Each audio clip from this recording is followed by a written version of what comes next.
I can see that. And tough terrain while I saw the film. Tell me about it. So the process of playing the character is actually deeply intertwined with the process of actually adapting it into a feature film narrative. Uh, because the book that Benjamin has written is based on a real life that Mr. Najib has lived, and the film that Blessy has made is based on the book that Benjamin has written. So much like the book is an encapsulated version of the experience that the man has lived through, the film can only always be an encapsulated version of the literature on paper. Because the thing with literature on print is that you have the liberty of micro detailing. So you can detail every single moment in the character arc when you're writing it down. If we were to make a film that would then capture every detail that is written, this would at the very least be a 10-hour long film. So I think at the very beginning, Blessy told me what I'm trying to do is not recreate the book, but what I'm trying to do is try and make the audience feel what I imagine Najib must have felt. And that was a cornerstone of designing the performance arc as well. I realized at the beginning that the character is so complex and the arc has got so many crests and troughs that it is going to be impossible for me to look at it as one giant character arc. I'll have to break it down in my mind. So Blessy and me decided that we are going to break down the narrative into three parts.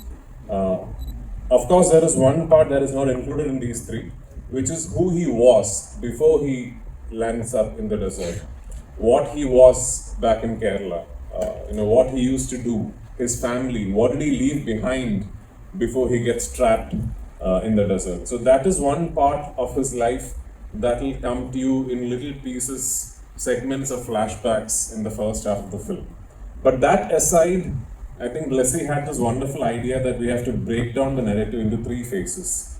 So the three phases, phase one is when he lands up in the desert and he realizes that he's stuck.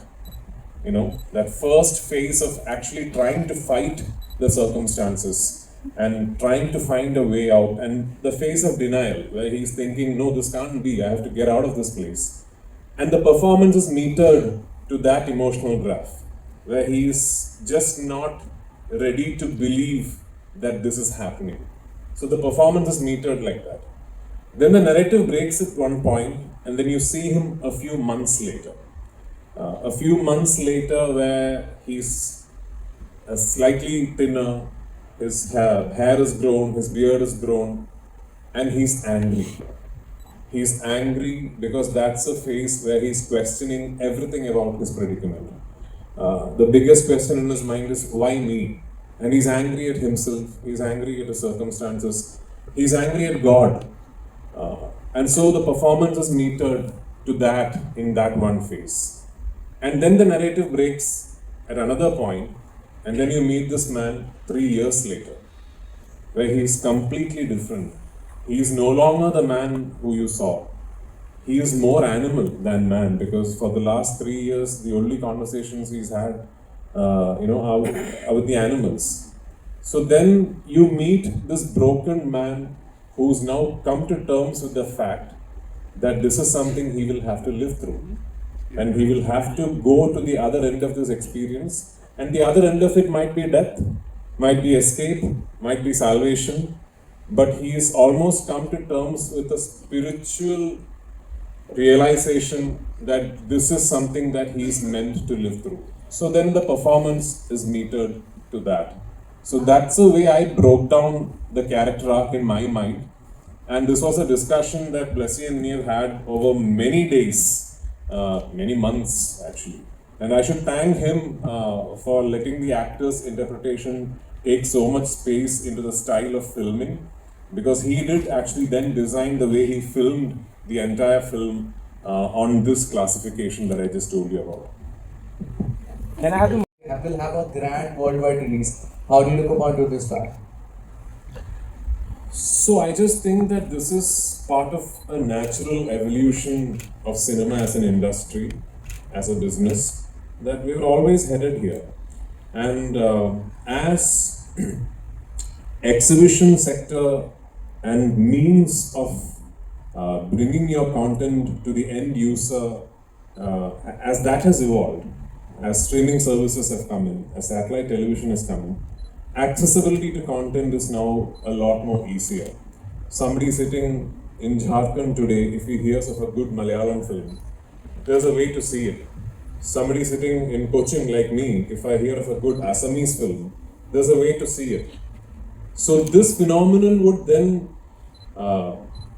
automatically and thankfully mean that slowly we tend to be more open to seeing content in other language. As far as Malayalam cinema is concerned, we are blessed at the moment to be going through a great phase in terms of consistently churning out some really, really good content. I'm proud to be working in an industry that currently has a whole host of writers, directors, actors, producers, really enterprising people who are very adventurous with the kind of cinema they make. But one area of the industry that I still believe is at a very nascent stage is our distribution networks, especially outside the state and outside the country. And the sudden spurt in revenue and numbers for Malayalam cinema theatrically over the last couple of years has been because we have finally realized that and we are doing something about it. We are trying to now find systems and networks and put them in place to make sure that our cinema travels the world and our cinema is accessible in big screens, in theaters for people to come and watch them. And a great example is this film.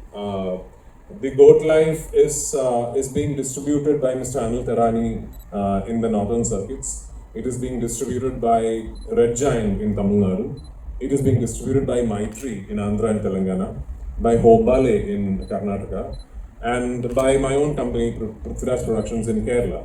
So this synergy between these 5 distribution houses is happening not just because the film is special, but also because we realize that's the way forward.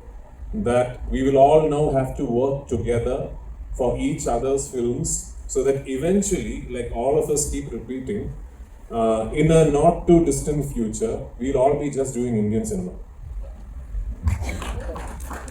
Abhinandan, can I have mic please? Hi, I have a question here. Yesterday I actually had good fortune of speaking to you for almost more than an hour, and I know that there's a lot of passion that has gone behind this project. And as an Indian, I think we all will feel proud. Already we feel proud and we'll feel prouder when the movie releases because we have that knack of comparing things to Hollywood projects, but we make such great